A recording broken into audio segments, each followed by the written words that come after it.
সরস্বতী বন্দনায় মহেশতলায় তৈরি হচ্ছে 111 ফুটের সরস্বতী প্রতিমা। দক্ষিণ 24 পরগনার মহেশতলা বাটানগর নিউ ল্যান্ড মাঠে 111 ফুটের সরস্বতী প্রতিমা। মহেশতলা 34 নম্বর ওয়ার্ডের গোপাল সাহার অনুপ্রেরণায় বাটানগরের দুটি ক্লাবকে একসাথে নিয়ে 111 ফুটের সরস্বতী পূজার খুঁটি পূজা করা হয় 2024 সালের 20 ডিসেম্বর। মেদিনীপুরের শিল্পী সোমনাথ তাও জানান, প্রায় 2 মাস ধরে 30 জনেরও বেশি শ্রমিক করছে কাজ।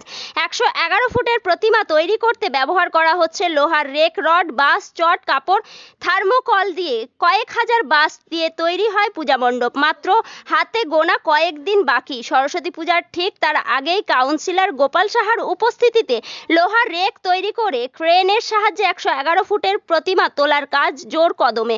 রেবতী মালির রিপোর্ট, মহেশতলা। 111 ফুট তো আমরা ফার্স্টে ভাবতে পারিনি।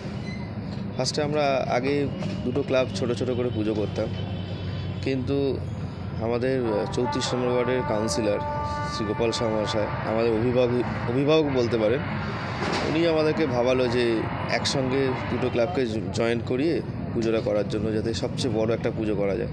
তো সেই হিসাব করেই আমরা চিন্তায় আনলাম যে সবচেয়ে বড় সরস্বতী করা, কারণ সবচেয়ে বড় দুর্গাও তো হয়েছে, এবার সবচেয়ে বড় সরস্বতী করা হোক। তাই জন্য আমরা 111 ফুটের সরস্বতীর দিকে এগিয়েছিলাম।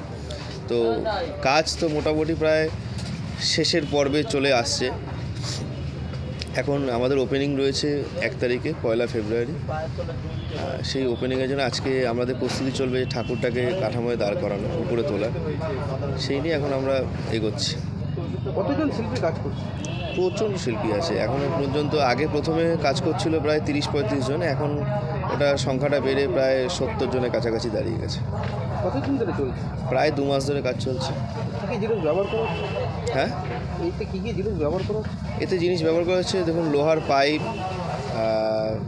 বাকারি, শোলা, চট, এইসব দিয়ে কাজটা তৈরি করা হচ্ছে।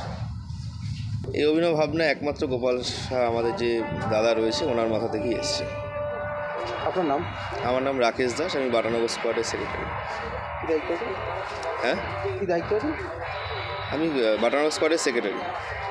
এখন প্রায় 30 জন শিল্পী বিভিন্ন জায়গা থেকে এসেছেন, তারা কাজ করছেন এবং প্রায় 2 মাস ধরে কাজটা চলছে।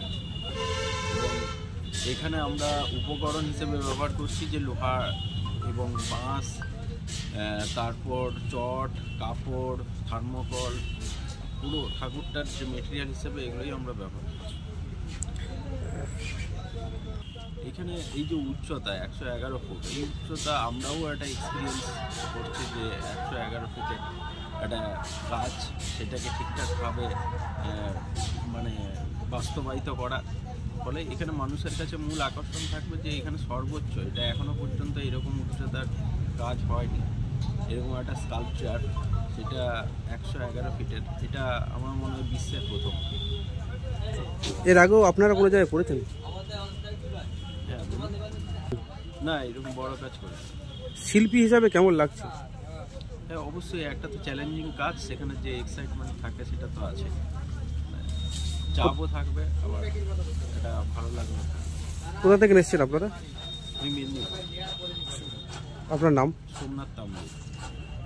আপনি? আমি শিল্পী।